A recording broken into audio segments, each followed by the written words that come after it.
Hi there, and welcome to the Third Impact Anime Podcast, where we talk about anime, video games, and conventions, with a healthy amount of existential dread mixed in. You can find out more about our podcast by following us on Twitter at TI_anime. Thanks again for stopping by, and enjoy the show!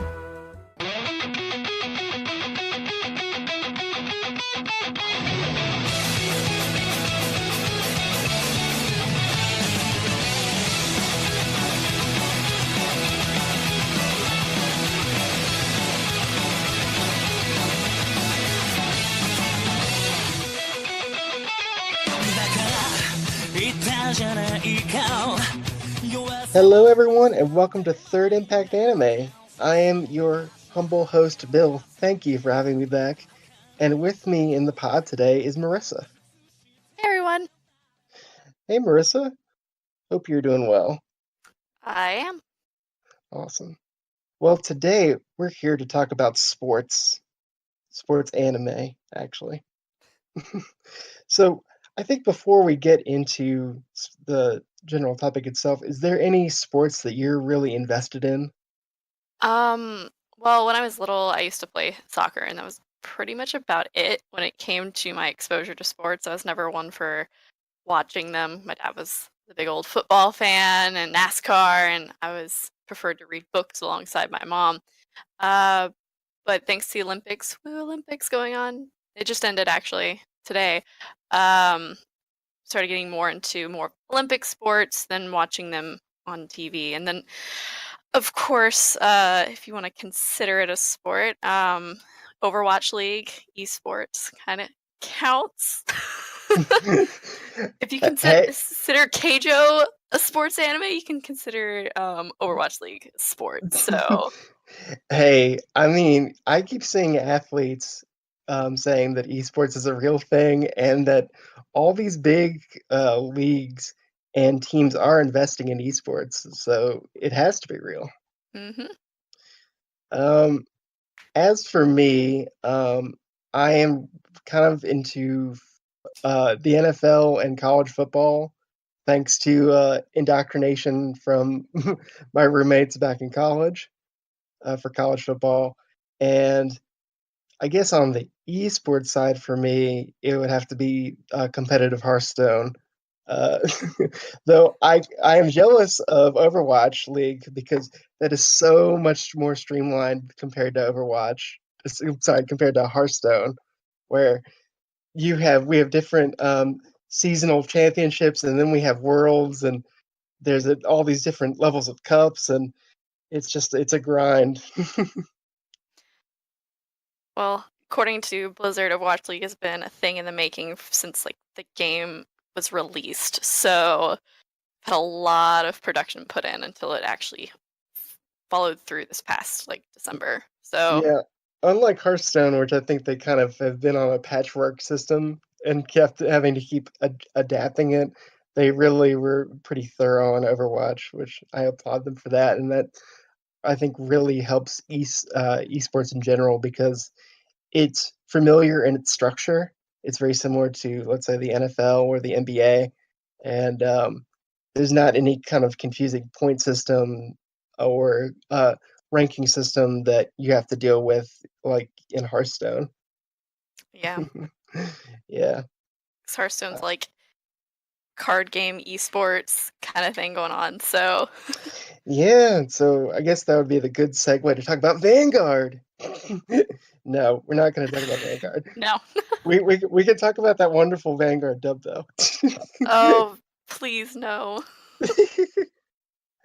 No, we can no we won't torture you listeners about the Vanguard dub.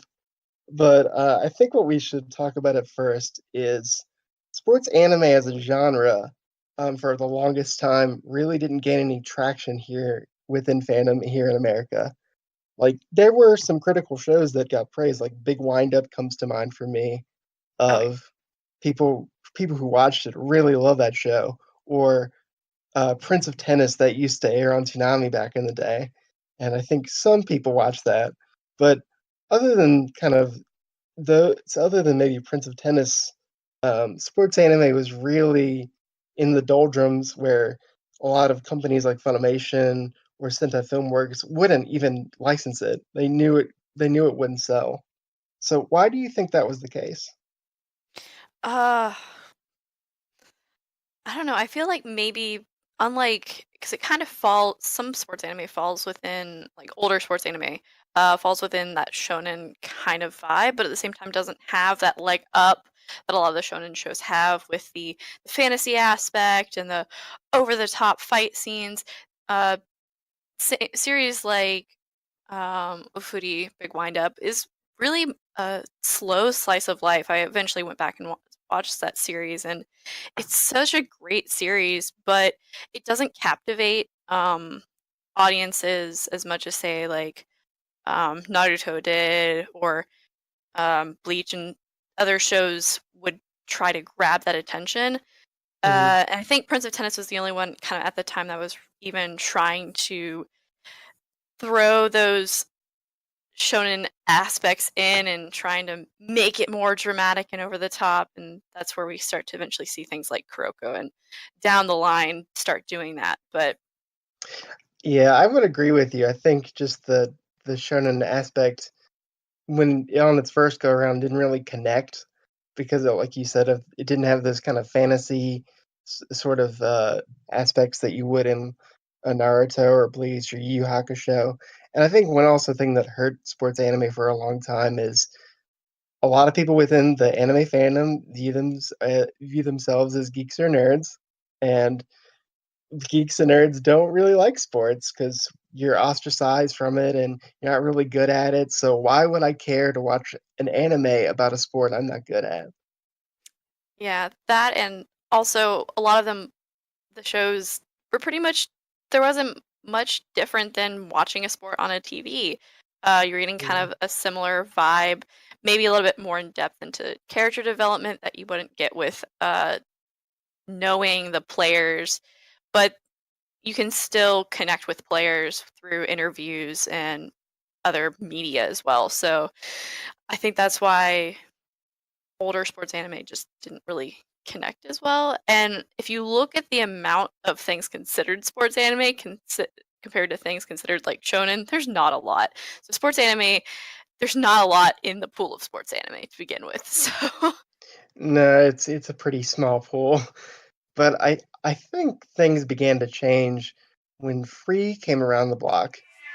Make us free な差し重ねた光のコントラスト浴びて Feel so free な今日飛び込む俺たちの brand new blue yeah Uh, it, oh dear. yeah. Why do you think shows like Free or Yuri on Ice kind of got people to actually care about a sports anime? And I don't think it was the sport itself. No, for me, Free is what got me into sports anime to begin with. I forget exactly how I got into Free. I think I just started watching it because the visuals were gorgeous.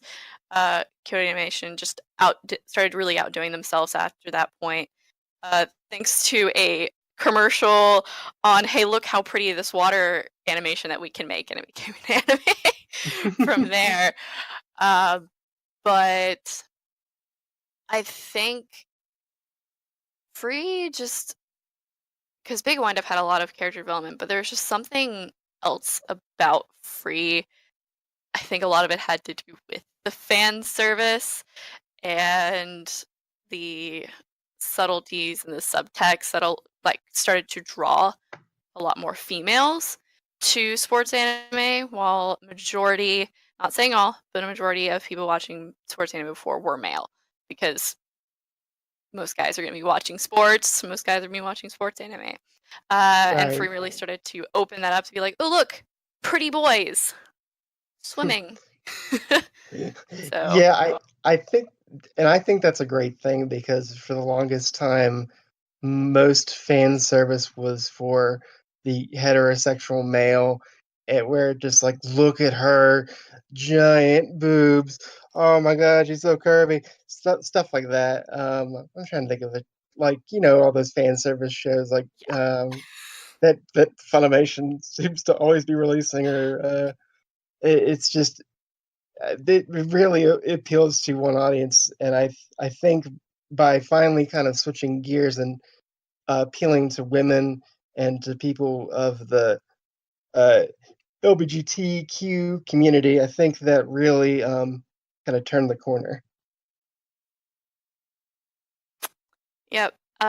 Also, I think because Yuri on Ice was fairly recent, and Free really was the gateway for a lot of people because I didn't start watching sports anime until after Free. But Free had not only gorgeous visuals, it kept to the sport to a T because I used to do some swimming during the summer, and the guys were good to look at on a woman's point. The characters were so deep. There was so much connections between these characters that flew from flashbacks into current day, and then we got the second season, and it kept pulling from all of that, and it just continued this beautiful narrative, even into the prequel movies and the sequel movies. The series has really grabbed all these wonderful aspects, and the story stayed pretty consistent. There hasn't been any weird lulls, I felt like, or anything that's been like there's a massive plot hole, what do we not know? So characters have been fantastic. I don't think there's a single character in that show that no one really enjoys to talk about or laugh about. So, especially Ray and his inability to swim anything but the hardest stroke in swimming, which still baffles me. Yeah, I think one common thread that we're going to get into that I see throughout the sports anime that I want to talk about is it's a sports anime are very strong character narratives where the sport, as long as it's faithful to it, is pretty secondary. It's about the character relationships. Mhm. And so to the greater point, we want to talk about different sports shows that we really like, and maybe you've heard of them, maybe you haven't, but they're good for different reasons, and I think this would be a fun talk because you and I have come up with different lists, and some shows I haven't watched, and vice versa. Yep. So I'll let you go ahead and say your first show, since most of yours are probably a little more obscure, a little older compared to my more recent shows. Yeah, makes sense for me, Mr. Hipster. Hey, Miss Hipster over here is watching Saint Seiya right now, so Excuse me. Okay. All right. Well, the first show I want to talk about is Bamboo Blade.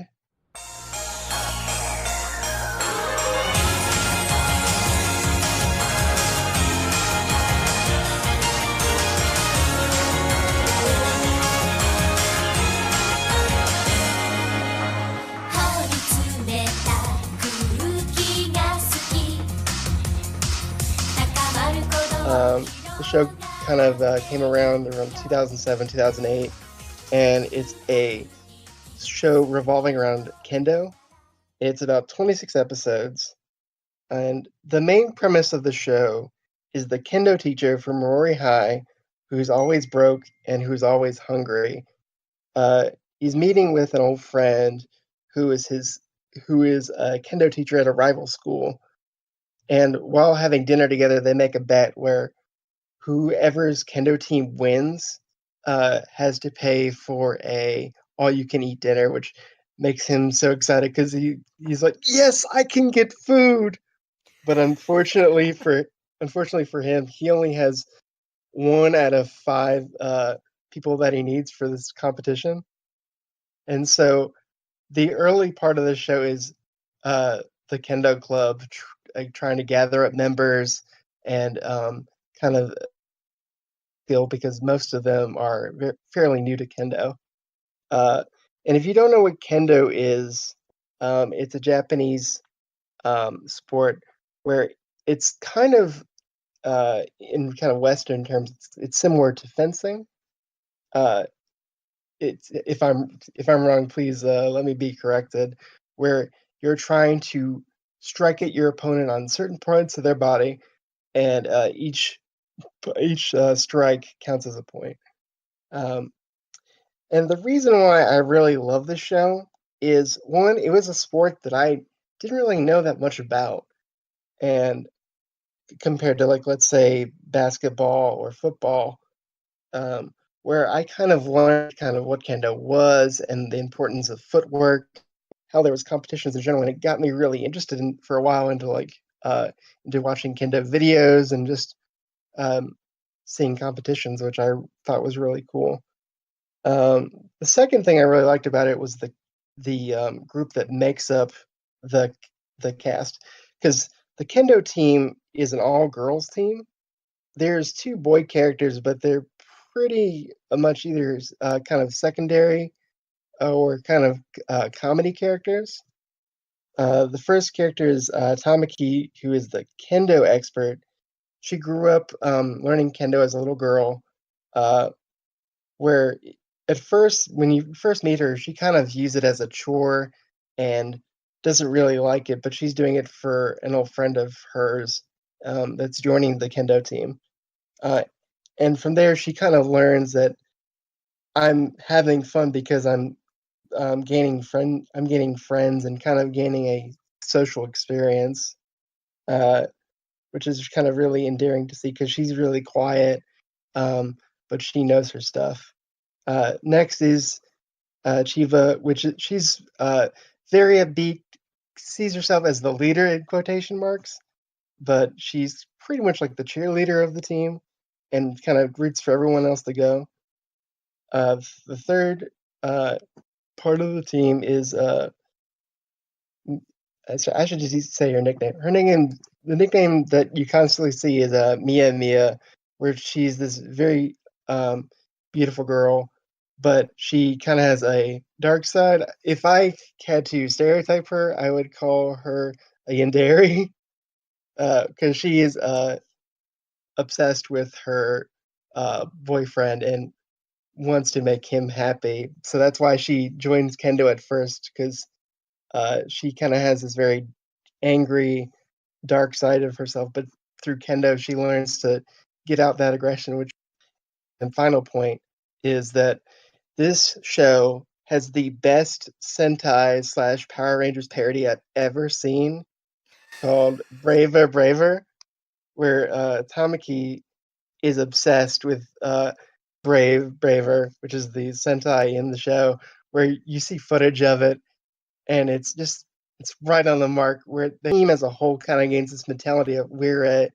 Sentai team where they each have different colors. Like one is pink, one is blue, one is purple, and it's just really endearing. Yeah, I would highly recommend Bamboo Blade. Uh, it's surprisingly, or actually not surprisingly, it didn't do so well. You can find the complete sub of it on Funimation's YouTube channel, and I highly recommend it. It's slow, and it kind of has a tease for a second season, which doesn't come, which is a bummer. But I really enjoyed that show. It seems like actually a really solid little show. Kendo's not usually s- seen kind of as much as other sports, which is kind of nice. I think is there another? I think there's another kendo anime, or at least kendo's just seen a lot in slice of life anime. But that's like all I can really think of. Oh, I get. And one other point, if you're worried, like, oh, since this is an all girls team, there's probably a lot of fan service, right? Surprisingly, no. Like, Praise. the maybe maybe like the the opening, the like there's the one little shot, but throughout my experience and just kind of rewatch, I didn't see any fan service within Bamboo Blade, which you think with an all girls team, they would have done some sort of fan service, but that's not the case. Because I've seen a lot of just uh, ads and trailers for other sports anime that all mostly around women, and they seem to be heavily fan service. Keijo. What? Or that horrible wrestling uh, anime. The Oh, I hate that show. I know there's also a jousting one that's considered sports. It's hilarious. It not on my list, but if you're in the mood for making fun of fan service with sports anime, it's Wakazare Romance, I think is the pronunciation. Interesting title. It took me I watched it a really long time ago. And there's fan service where they make fun of it. And it's great. I'll have to So check that show out. it's girls jousting and it's weird. Terrible body proportions, way too big of boobs. But it's a pretty hilarious show. And they're all female cast is in love with the one guy who's no longer jousting because he got injured. So, that typical contrived little cliche plot, but it's funny. It makes me laugh hysterically. But onto a show that I would actually recommend. Uh, my one of my top picks would be Haikyuu. ぶつかって転がって強くなりたくて意地張って立ち上がって繰り返すけど Never give up このまま走らせてくれよ So Haikyuu is about Hinata Shoyo, who starts out in middle school and he wants to be on the volleyball team, but his middle school does not have a men's volleyball team, so he has to practice with the women's volleyball team until he finally has enough players to create a middle school volleyball team. And this all happens in the first episode, clip show. And he meets his eventual rival, Kageyama, who is from a different team, and he is considered the king of the court. He's a very harsh person and very demanding, and eventually it turns out when they go to high school, they're on the same volleyball team. And it's just their growth and the entire team's growth through trying to get into the professional tournament and move all the way up. So we still haven't even the manga is still ongoing. The anime series is still ongoing. So I am on a very slow roller coaster that is Haikyuu. Is it kind of because it's a tournament format, is it very much kind of like a shonen show? It definitely follows more along the shonen lines of things. But according to a lot of people who have played volleyball, my only experience through volleyball is in middle school gym. They say, despite a lot of the shonen aspects of the show, it follows pretty darn closely to volleyball with how the characters move and their abilities. There's nothing over the top like a show we'll eventually be talking about in a bit. Besides, Kageyama has ridiculous pinpoint accuracy with his tosses. He's the setter. So he's the one that's tossing the sets up for the spikers to come down and score. And his accuracy is way too accurate. It's crazy. While Hinata he can jump really, really high and is really fast for someone who's about like not even 5 feet. He's a little over 5 feet. He's really short. He's tiny. They said because there's one scene where he darts across the court. Like he goes to one side of the court and he darts right back across the other side, and it just seems like it's in a blink of an eye. And the other person on the other side sees it, but they can't react fast enough because he's apparently so fast and so speedy, and then he can just jump straight up, really high above the net to spike. And I'm like, yeah, it's a little unrealistic. And people are like, yeah, it's about the most shonen thing you get about this show. I'll probably say. Well, I'm glad. I know from going to cons that it has a pretty strong fandom because for a while, every time I went to a con, there's always people in the Haikyuu uniforms. I think one of the reasons why it got so popular and you see it everywhere is because sports anime, I think it was like a year or two ago at Ichiban Con, I saw pretty much nothing but Haikyuu, Kuroko no Basket, and Ace of Diamond. And Yowamushi Pedal. I saw a lot because sports anime cosplays, buy them really cheap and you don't have to pay a dime. Like we're like on trying to sew it yourself. You can just buy it and everyone looks pretty uniform and all you have to do is wig. So it's one of those cosplays that's quick, easy, and probably won't spend more than probably $50 on the entire thing. So Hey, and a cheap costume plus being able to celebrate your fandom for your show, it goes hand in hand, so it's yeah. understandable. I still cosplay as Suga from Haikyuu. It's one of the most comfortable cosplays I have because I'm just in a sports uniform. It breathes. So if I'm running around at a con in the middle of summer, I'm not sweating. Or if I am sweating, it breathes more and I don't have to like worry about like pleather like my other cosplays. So, Right. yep. And Cool. mhm. Well, how many what season is Haikyuu on at this point? Haikyuu is right in the middle of like a big old hiatus. I don't know when we're getting season 4, but we will be getting season 4 at some point. Um, they have confirmed it. It's just I don't know when they're working towards it because I know they're waiting for. Well, put it out. They've progressed the manga far enough that the anime will not encroach on it too much because I know that's the issue a lot of series have, and hence filler. But we're not really. I don't know if we have gotten a 4th season confirmed date, but they said it's going to happen at some point. Yeah, I've looked into this, what's coming out in the spring, and a little bit in what's coming out in the summer, and I didn't see Haikyuu listed. Mm-mm. So, It's been like about a year.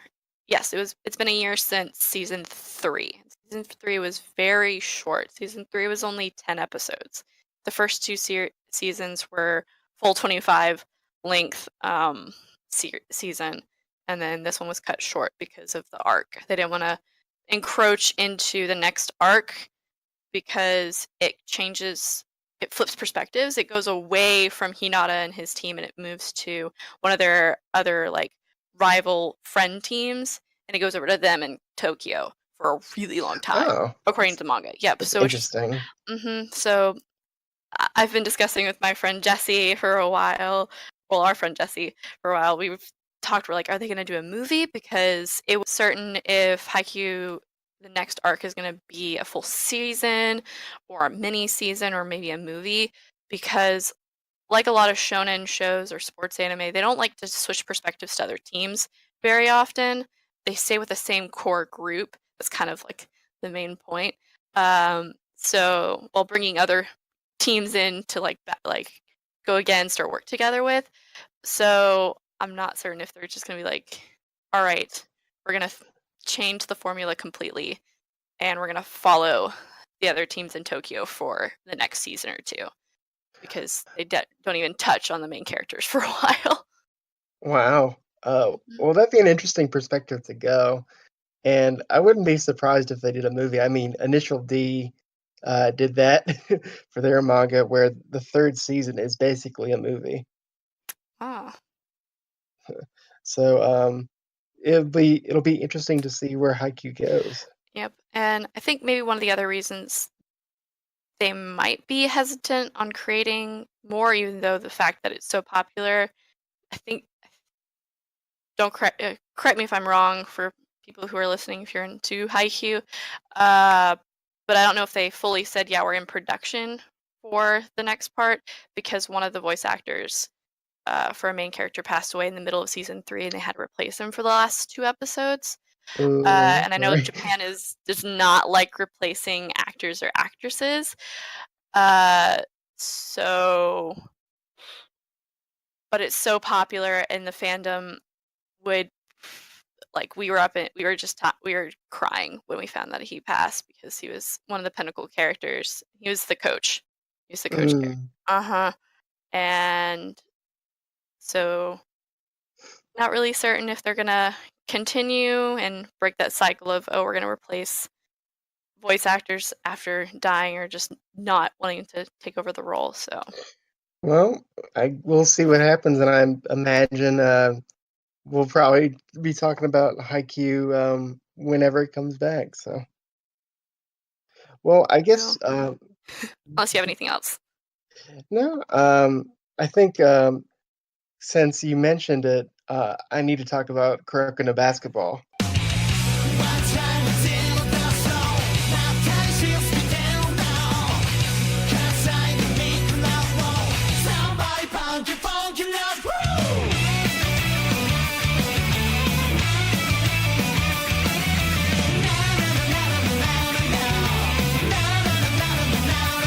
Kuroko no basketball. I think it came out. What year did it come out? Like 2013, 2014? Yeah. Yeah. Where its primary focus is in the title is basketball. It ran for 4 seasons. It's got an OVA. It's got over 75 episodes. And I think the reason why I liked it is for a long time before I got into One Piece, I didn't have a kind of a shonen connection to a show. Like I didn't and Kuroko no Basketball is very shonen in the way it portrays basketball. Oh yeah. Um, where each individual character has unique special basketball powers. Like the funny thing is the whole thing revolves around this group of basketball players called the Generation of Miracles, where each of the 6 players had some magical basketball ability. And our main character, Kuroko, uh, he was part of the Generation of Miracles, but instead of going to a bigger school that where basketball was the main focus, he went to a much smaller school because he wanted basketball to be fun and for him to be kind of engaged to it where it wasn't so cold. Uh, and the thing that makes him memorable is when you first meet him, like you wouldn't think he's played basketball. He's super skinny. Um, He's he's so very small. he's so small. He's super weak. Like he can't really run. But what makes him very special is because of his his attributes. He's pretty much invisible on the court, which allows him to rapid pass the ball to his teammates where they don't even see the ball coming. Uh, and but the thing is, just like any power, it has a limit, so he has to power down. And the thing that I find really fun about the show is it's pretty much like a puzzle where the where each arc of the show, Toroko, Kuroko, and his team, the Tokyo Middle School, have to face one of his old teammates from the Generation of Miracles because they're trying to climb up the tournament ladder and win the championship.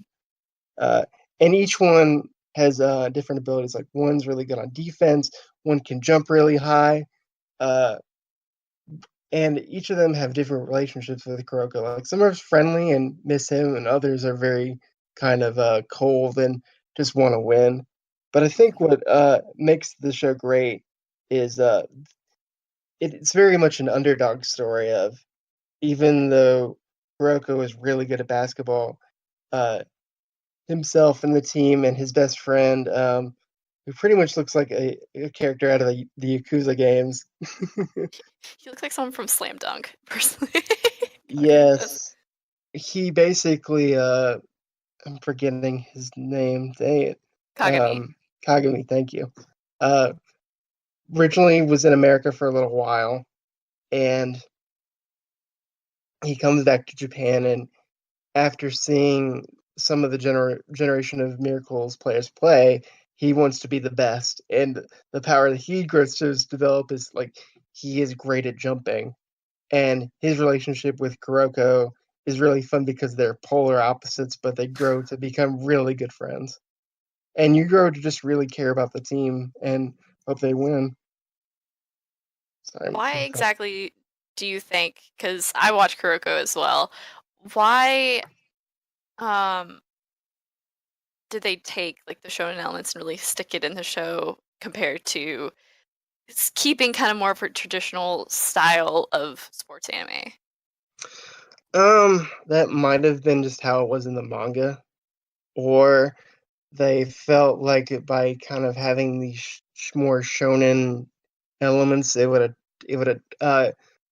attract a bigger audience, maybe because shonen's just so common uh, throughout anime, but it's not as common as it is in sports, where sports anime are usually pretty slice of life uh, in their approach.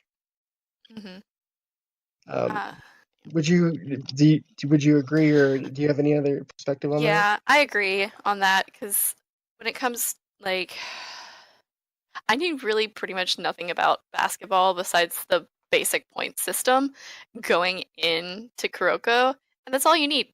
You just need to know 2 points throwing, and then unless they're doing like a free throw, is like 1 point, or it's like a being like Midoriya, Mi, Midoriyama. I can't pronounce his name. Green guy who does like free 3-point shots like all the time. Um, that's all you need to know about the series to watch it and understand basketball because it's really not about basketball. I No, found it's not. it's it's really is like fighting using basketball because you're more in tuned into the one-on-one uh characters just kind of facing off using their crazy abilities, or just how Kuroko and Kagami and the entire team, and even the Generation Miracles characters like Kisei, because you see Kisei kind of at the very beginning, you see his growth, you see a lot of the growth from the other Generation of Miracles throughout the series compared to other series like say Haikyuu or Free, where it's more the sport's more traditional and the characters are based their development is based off the sport instead of the sport just taking the background, while Kuroko was very much like, wait, they're still on a basketball court? I thought they've just been they literally just throw the basketball around and that's all I'm seeing, like Kuroko kamehamehaing the basketball, Aomine just zipping across and just slam dunking. You're like, there's so much going on. Yeah, if I guess if you want more traditional basketball, go watch Slam Slam dunk. Dunk and see the Chicago Bulls Michael Jordan colors, and go check out that wonderfully bad dub Another for for bad dub. for Slam Dunk. If only it had gone further. But back to Kuroko. If you want to watch Kuroko, it's still on Crunchyroll, all 4 seasons, and I really like it. I don't think we're ever going to get a physical release of that show. It's pretty long, and at this point, it's pretty old, and you know the Mhm. anime cycle. You can So find the manga though. The manga is licensed and translated and published. So I yeah, I think I think by Viz think it might be or Viz. They're in omnibus little style, so you get like 2 or 3 volumes per. They're not like individual ones. So oh, nice. mhm. Nice. Well, what show would you like to talk about next? uh, we mentioned it before, and I didn't want to get too into it because I felt Free was more of like the segue between the traditional sports and like the giant boom of sports anime. Is Yuri on Ice.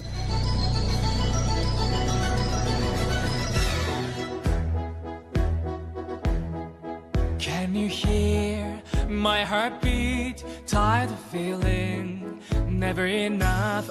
So Yuri on Ice is about a Japanese figure skater, Yuri Katsuki, and he fails to get pretty much place at all in the uh, Grand Prix. I forget which one it is. There's so many tournaments when stuff in figure skating. I'm still trying to wrap my brain around it. But he loses terribly and kind of goes into a bad funk. And when he returns home, uh, he skates to his idol Victor Nikiforov, his one of his routines, and it gets placed on YouTube. And Victor sees it and says, "Hey, I'm gonna fly out to Japan and I'm gonna be this kid's coach, and I'm gonna Huh. take a year off from figure skating. And it throws the entire figure skating world for a loop because Victor is like the top competitor. He's been winning golds in the Grand Prix for years, and they're like, "What is this kid doing? Like, what is this guy doing?" He's not a kid; he's like 27 at the time, so he's an adult. Uh, and so it's kind of his and Yuri's journey. Uh, Victor growing as a coach and growing as a person to understand someone other than himself, and Yuri growing to understand more about himself and gain confidence because that was one of the things he really lacks, and you see that in the first episode. He cries because he lost it and Mm. a bathroom stall by himself because he doesn't want anyone to see. And along with, it's not just them, but you do get to see multiple other characters from other countries. So, which is what I really enjoyed about that series was you didn't just get um, Victor, Yuri, and Russian Yuri, as everyone calls him, Yurio, because he gets that nickname because it'd be too difficult to be calling them Yuri and Yuri. So you gotta differentiate the two of them. And you see other competitors from like Thailand, the Italy, and all pretty much all over the world, China, Korea, Are America they as well. are they kind of the stereotypes that you see it in anime of other countries, or are they kind of more well-rounded? They're a little more well-rounded. The only problem I had with Yuri on Ice, like the first arc was really strong until Yuri went off to the China Cup portion of the entire like world circuit thing that they have to do because it was pretty much the only characters you had to worry about were Victor, Yuri, Yurio, and this little like up and coming kid that followed Yuri, but then you start getting the other characters. Um, and it opens up the scene, but they don't really focus on a lot of the characters. A lot of them stay in the background, which is totally fine. A lot of them, like Pachit, is Yuri's like friend from college, so you get a lot of aspects from him. He's a really hyper kid who is into social media, takes selfies all the time, and loves musicals. So you get a lot of aspects from a lot of these characters, but then some just, oh my gosh, I can't remember his name. The guy from Italy pretty much has a sister complex that could rival anyone in anime. It's kind of scary. And I feel really bad for his sister because it started out with him essentially protecting her when she was little because she would get bullied and he'd come in as big brother and save her. But they're adults now and he's trying to protect her against all these boys that want her because she's beautiful, but she's smart enough to not fall for it and he's just won't let her go. So Mm. there are characters like him that I could have had less focus on, a little more focus on more on like Yuri and Victor or some of the other more important, quote unquote, more important characters like Pachit and get back to your question because I kind of tangent down just for a tiny bit. Stereotypes because there's two characters that really don't fit their country stereotypes. The American, the U.S. figure skater, he is actually Hispanic American, so Mm. so he's not like the typical blonde hair, blue eyed American guy that like eats hamburgers like America does in Hitalia. He's a different aspect of the US. While the Canadian guy, you think, oh, Canada's like the Canadian figure skater's gonna be super nice and super happy. No, JJ's a jerk. He's the biggest jerk on the circuit, and that's actually kind of get some character development because of that, which is kind of cool. Um, so not I have nothing against French Canadians, but he's French Canadian, so that might have to do a little bit with Mm. it compared to the rest of. Yeah, you have to be careful from those people from Quebec. From Quebec. Yeah, little little stricter. Not nothing against Quebec. It's beautiful, and I'm Yeah. French Canadian, but ancestry. So, but yeah, Uh, he's very much the opposite of the stereotypical Canadian. It's kind of cool, which I find hilarious. Well, I'm glad to hear that the characters are not straight out of Italia, and I'm learning something new about you today. So, Woohoo. Yeah, that's what made me really happy about Yuri and I. So I was like, thank you for not having stereotypes. and I guess without just kind of going too far into it, ice skating, I think, to people is very foreign because you pretty much people only watch it every 4 years during the Olympics. So, are they able to kind of explain the sport pretty well? They do. At certain points, you kind of get Yuri pulls he kind of stops what's going on, and then little like chibi Yuri pops up, and he kind of explains stuff about figure skating, but he does it really quickly, so it doesn't take very long, and it doesn't take you away from the story as much.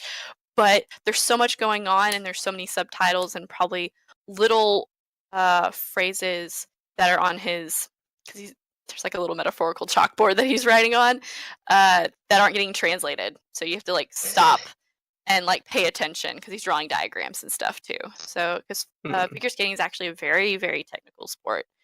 Because figure skating you do two different performances. You have your short program, which is short, and it's more on the technical aspects that you have to have in your performance. And it doesn't weigh as heavily because it's a lot shorter. And then you have the free program, which you have to have you pretty much can do whatever you want, and your score is dependent on the elements that you do. And it weighs a lot heavier because it's the longer performance, and you can hit higher, you can do more jumps and stuff than you wouldn't be able to do in the free. So, in the short. I guess based off of your description, that gives another argument of why people prefer fan subs. Yep. Just there's only a couple scenes. There's only like in the first episode he explains like the tournament system or like the cup system where there's different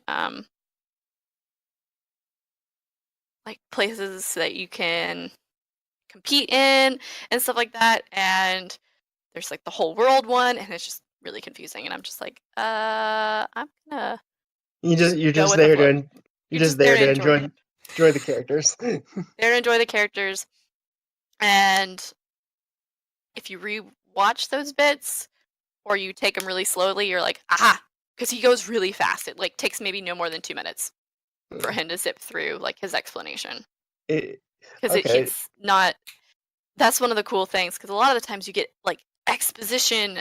The coach, who's like trying to explain to say like the new person who doesn't understand what is going on, but in Yuri on Ice, everyone's experienced. Everyone knows all of this technical stuff because Yuri's pretty much explaining it to the audience. Well, I'm glad to see that they're kind of keeping up with. Sorry, not keep it. Kind of having pause breaks within the show to kind of explain how the tournament system works and kind of the technical aspect of skating. So that's good to hear. Well, my final show that I had to talk about was Ping Pong, the animation. I thought I was going back to Vietnam, but instead they decided the best way for me to fight the communists was to play ping pong. So I was in the special services, traveling around the country, cheering up all them wounded veterans and showing them how to play ping pong. I was so good that some years later, the Army decided that I should be on the All-America ping pong team. We were the first Americans to visit the land of China in like a million years or something like that. Oh, yeah! So good. Good old ping pong. Good old ping pong. And it's weird animation style. Yeah, to be upfront with everyone, Ping Pong the animation is based off a movie of the same name that came out in the late 90s, which I also, because I love the show so much, I went to go watch the original movie. So if you don't like the anime for its animation style, go check out the movie, because it's pretty much the same plot. So the plot of Ping Pong is it's based in a high school where Makoto and Yatsura, but they go by the nicknames Pico and Smile, where they pretty much play ping pong with each other every day, and they're really good. And they've kind of created this little incubator for themselves where they feel like they're hot stuff. But the thing that's interesting is their dynamic is they're best of friends, but they're not. One was really engaged with ping pong, which is Pico, and the other one is Smart, the one who's kind of I I I'll play with you, but I'm not that engaged with it. Like I don't see this in my long term smile. And the show is just I think is a really just a growing up story of just where they want to be in their lives, where they kind of are forced to get out of that incubator and go join the tournament scene and see where they want to go in their lives. And from my perspective, even though people might think the animation is wonky, I thought it was really interesting because you usually get the typical anime art style of big eyes and very clean lines, whereas it was kind of like a weird painting you would see at like an indie art house show. It kind of made it really unique, and I think the one other thing too is it's a very tight story because the show's only 11 episodes. So it goes really fast. Um, and of course, the thing about because it's ping pong, it's not that complex of a sport, so you just get engaged with the characters and where they're hoping to go in their near future. So, like, what really drew you into the series? Because I know for me, I think you and Austin had already finished the series by then, and we showed it in J Club, and I just couldn't because Mm, the animation style was really off-putting, and it wasn't just the fact that um, mm, I don't know, it was just really weird. The art style was really strange and disjointed. And I was like, I can't do this, and I I can't even like. And then, of course, in like the first episode, they throw in Chinese ping pong players, and they're speaking Chinese, and there's like double yeah. subtitles, and it just threw me off. I was like, nope, can't. Well, I think this prepped me to watch Legend of Galactic Heroes with how many subtitles there are in ping pong. Uh, but I think what drew me in was one the actual matches with ping pong are very rapid fire, where the ball is going at super fast speeds, and you get really into the matches and see where's it gonna go. And on the other side is I got engaged with our main character's relationship. That's one common theme I within my picks is it's all about the relationships between the main characters and how they feel about one another. And uh, as as anyone that's kind of watched a drama, a basic show, more people care about you grow to care about characters than you do the actual plot. You want to see them do well, and I think that's what really drew me in. And plus, the song for Ping Pong is just so rocking, where it just got me hyped up. I think I'm going to put it at the end of the episode here. It is a pretty cool song. I have to admit that. Yeah, but Ping Pong from if you want to check it out, it's on Save Edition because of course it didn't do well, aka again a hipster pig. Uh, but you can watch the first two episodes on Funimation's YouTube channel if you want to check. It's pretty much a really self-explanatory series, it seems like. Yeah, So, maybe for you, just yeah. go watch the live action movie. Oh, it's live action. Yeah, Ah, I might do that. I might give the live action movie a try after this. yeah, it's pretty much the same plot as the anime is. Hmm. But if you like ping pong and you like a good story, try Go check. watching. Go check it out. It, you have no Yes, issues with animation styles. if you can kind of get past the weird animation style, which I'll admit it's weird, Hmm. uh, it's either love it or hate it. As you see between the two of us, I think uh, people can really get into it. Hmm. But I will say, thankfully, it was not like bad animation. It's just very different. It's So a unique style.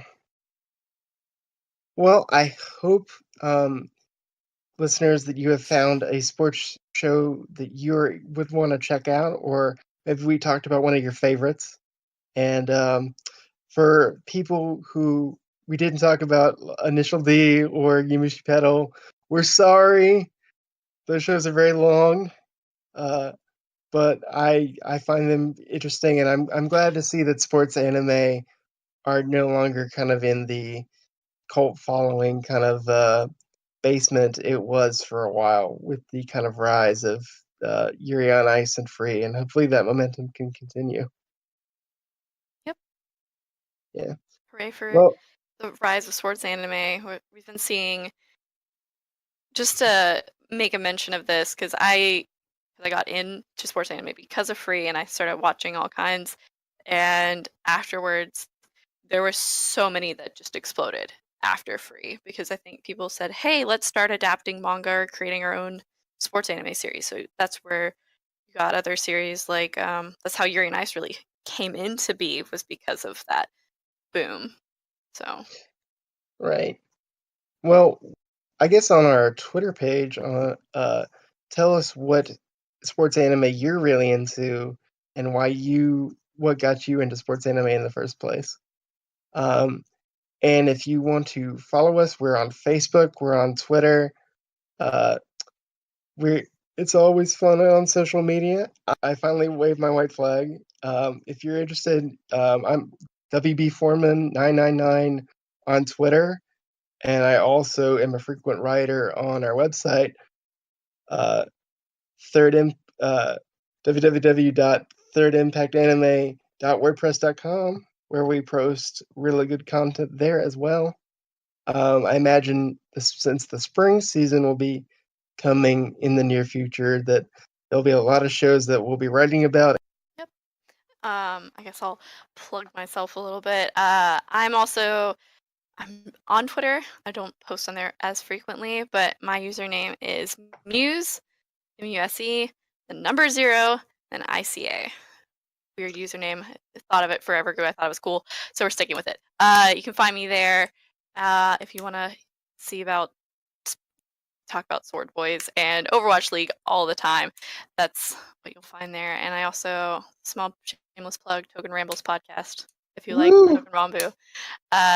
Little shoot off show that I started creating with my friends that are affiliated with Third Impact. So go check that out if you like It's swords and history. it's really good. I highly recommend it. All right. Well, thanks for checking us out, and hopefully, maybe this will inspire you to go out and try out a sport. If not, let's just watch more anime. See ya.